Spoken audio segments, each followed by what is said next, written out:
Hi guys, it's Amy Catherine here, and this is your weekly reading for May 4th through 10th, 2020.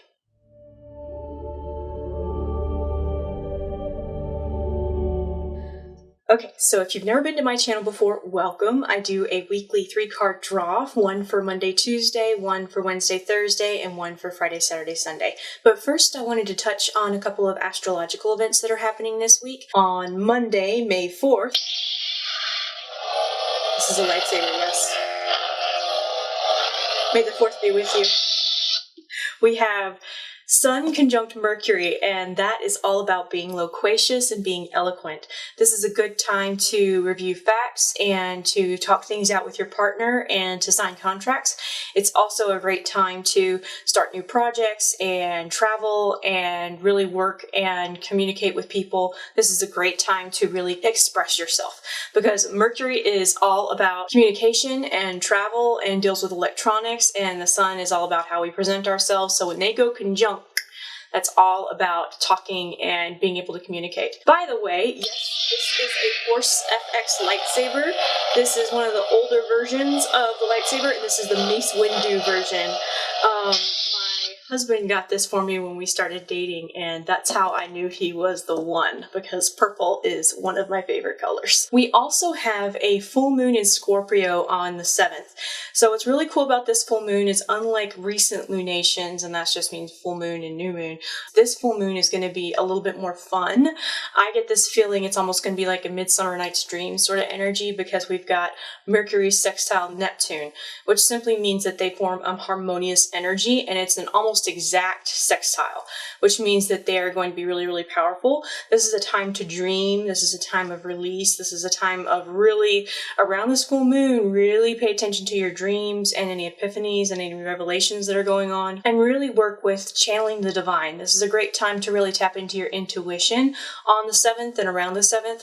Remember that lunations, especially the full moon and new moons, they have effects that last 3 days before and 3 days after. So if you can't light a candle on the day of the full moon or the new moon, you can do it up to 3 days before or after, and it'll have just as much of a potent effect. In this case, this is a full moon in Scorpio, which is also a water sign, and Neptune rules Pisces. Neptune is a very watery planet. So this is a great time of delving deep and really asking deep questions and delving into your intuition. Okay, so on to the weekly reading. What I did was I chose to use Radleigh Valentine's Angel Tarot card deck, and that is what this looks like on the back. It's a really nice, gentle deck for people who are wanting to start with the tarot or who have a very Christian background. This is a great deck to sort of dip your toes in a little bit, so to speak, but it is a very fun deck, and I like using it with people who maybe needed more gentle reading or people who are first-time tarot clients. So anywho, for Monday, Tuesday, we have the Four of Water reversed. Now, if you're unfamiliar with how I read, I like to read reverse cards because that simply presents with us, depending on the card, reading reverse cards can talk about potential challenges. Sometimes it means the opposite of the card, and sometimes, in this case, it's actually a good thing with it being reversed, because the Four of Water, which in traditional tarot is the Four of Cups, when it's right side up, it can be almost a jaded sort of feeling. I get this sort of almost like a listless sort of feeling, a sense of almost disillusionment and disenchantment. In traditional tarot, it's somebody sitting against a tree kind of on a hill with 3 cups, and they don't know what to do with those 3 cups, and then out of nowhere you've got the universe sort of providing this 4th cup. And that can sometimes mean missing the signs or sort of overlooking the signs and opportunities that are presented to you. With it being reversed, they emphasize, when I channel the meaning of this card, is that it's about breakthroughs, and that's about being able to see a sign or being able to take a timid step forward. What I got with this card was that there's going to be a lot of people who kind of get a sign, and it feels like we're kind of emerging out of a sense of contemplativeness, and we're moving forward into this place of sort of taking what we've digested internally and making action steps on that externally. And it feels like there's going to be some ideas that might present themselves to you, or if you're looking for signs, those signs are going to be coming up for you around Monday, Tuesday, and that's something that you'll be able to sort of know which direction you need to take or take an action step. It feels like it's an opening energy, and it feels like it's a breakthrough. On to Wednesday, Thursday, we have renewal. and that's this card right here. And when that shows up in traditional tarot, that is a major arcana, and that is a card that is also known as judgment. And when this card is, it does not actually mean judgment, as it's more sort of akin to the rapture element, where it's people sort of being released from past karma, being able to sort of ascend.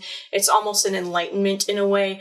When this card shows up, this is about sort of karmic completion. I feel like there's going to be some final endings on Wednesday, Thursday. I don't know if there's going to be endings with people who are ending their isolation with the coronavirus, or maybe ending an old job or starting a new job.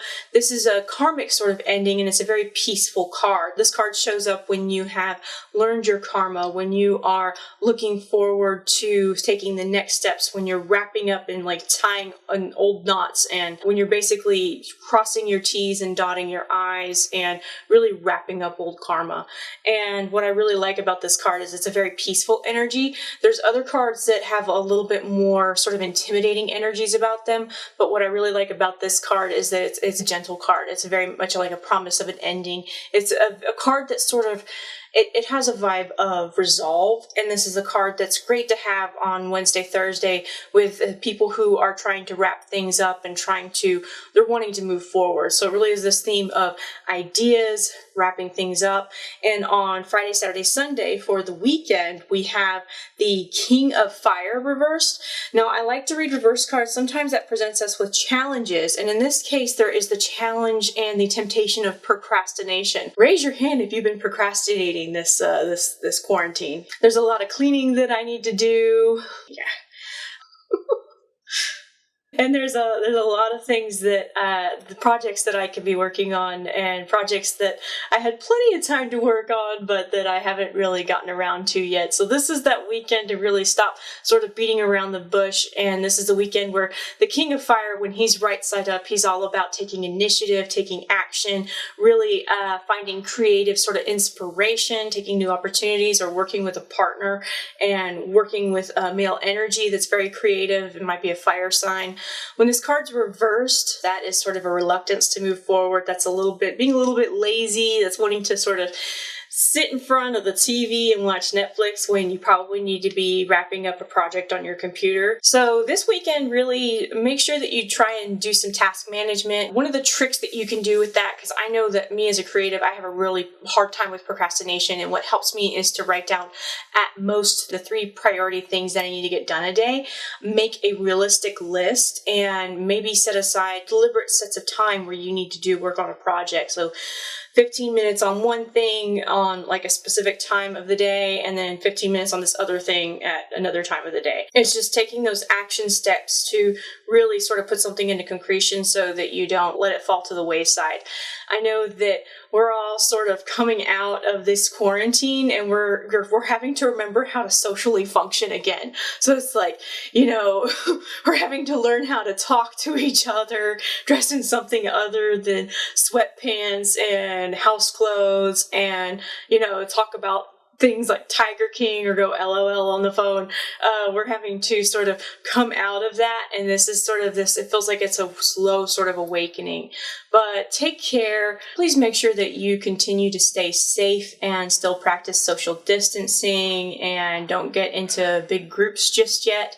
If you like this reading and would like to see more of my weekly readings, please don't forget to like and subscribe. You can also subscribe to my newsletter, the link is below, for free monthly readings and astrological reports that come out on a monthly basis.